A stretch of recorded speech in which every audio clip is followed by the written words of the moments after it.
আমার ওই আশপাশে যাইবেন না আমার হোটেলে গলা বাঁধে ছুরি ধরিয়া জব হয়ে একের কোঠানি ডাল বলে কেটে গেছে। আসসালামু আলাইকুম। ৭৫ বাংলাদেশ থেকে সংবাদ পাঠ করছি আমি সুমাইয়া তামান্না নিশি। ময়মনসিংহের আঞ্চলিক ভাষায় একটি প্রবাদ রয়েছে, যদি থাকে ৭ পুত তবুও খোঁজে ভাইপুত। রক্তের বন্ধনে আবদ্ধ সেই ভাইপুত সৌরভ নীরব গঙ্গদের অত্যাচারে অসহায় দুই ফুপু পরমিলা ও আমেনা ভিটে মাটি ছেড়ে পালিয়ে বেড়াচ্ছে জীবন রক্ষায়।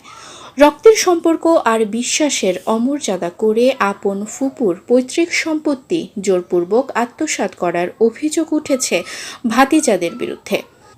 শেষ বয়সে মাথা গোঁজার ঠাঁই হারিয়ে তারা এখন আত্মগোপনে থেকে মানুষের দ্বারে দ্বারে ঘুরছেন অসহায় দুই বৃদ্ধা।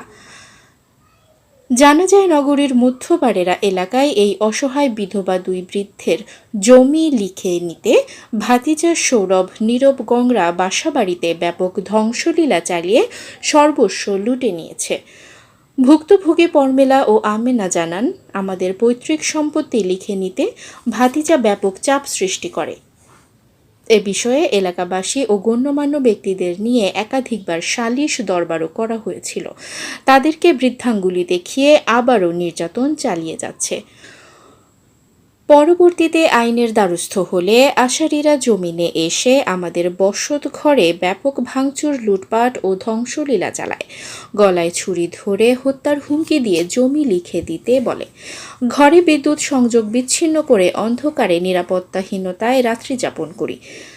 জীবন রক্ষায় আজ আমরা ভাড়া বাসায় মানবেতর জীবনযাপন করছি।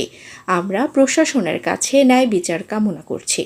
স্থানীয় একাধিক সূত্র জানায়, সৌরভ ও নীরব মাদকাসক্ত উচ্ছৃঙ্খল প্রকৃতির ছেলে। বিভিন্ন অপরাধে জড়িয়ে থাকায় সামাজিক সালিশ ও দরবারও তারা মানে না।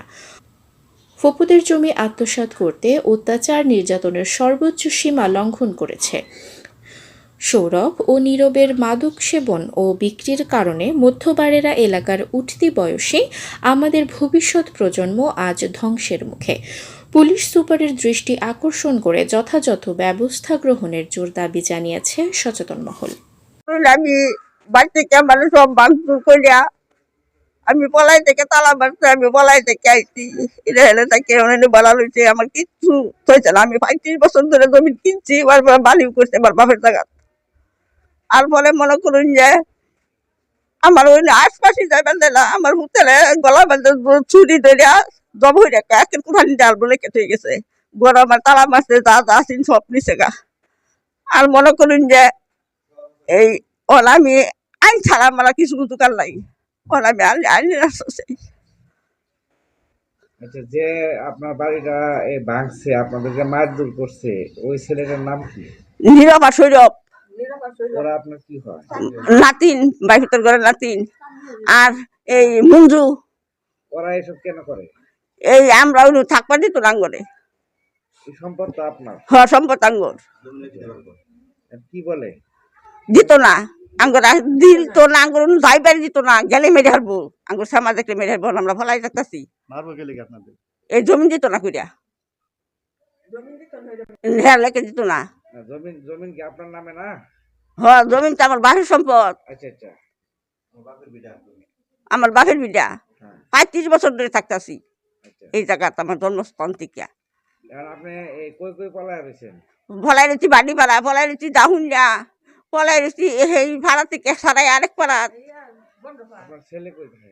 আমার ছেলে মনে করুন যে এই সময়ে আর এখানে ফলাই মলাই তাহে এই যে মাঝার বাক্যের তো ভরে যাবো ওলের মাঝে লেখে তুইছে। জমিন কি লিখে দিতে বলে? হ্যাঁ, জমিন আঙ্গরে লেখে দিতে বলে। আমরা দেখালতাম বেকানি। টাকা দিব বলছে? না, টাকা দিত না। কেমনে লিখে দিবে? এই বেজে হার বাক্য আমরা জমিন পাই না, এই কথা কো। আপনি কি চান? আমি আমার জমিন চাই, আমি বিচার চাই। আমি ১০ জনের আমার মানুষ নাই, আমার একটা মানুষ নাই। এই বছর আমার বাইরে আলাদা আমি সম্পদ বাবা কি করলাম কই ও আমার সম্পদ আমি আনি করে আইনি রাস্তায় না লইলে আমি এই সম্পদ আদায় হলাম কিবা। আমি ১০ জনের কাছে বিচার চাই।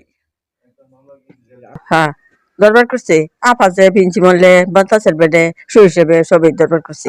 ছেলে মেয়েরা কিছু বলে না? নাই, নিঃসন্তান। সন্তানি তাহলে আপনি এখন থাকেন কোথায়? আমার ওই যে বোন পুতের আপনার কয় বোন? আর ওই বোন পুতের 3 বোন।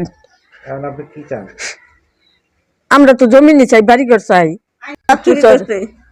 আর আমার হুতারা কইতাছে ডাক্তার কুরানি ঢালবো জবইরা লেখেতেছি কই লিখেতেছি?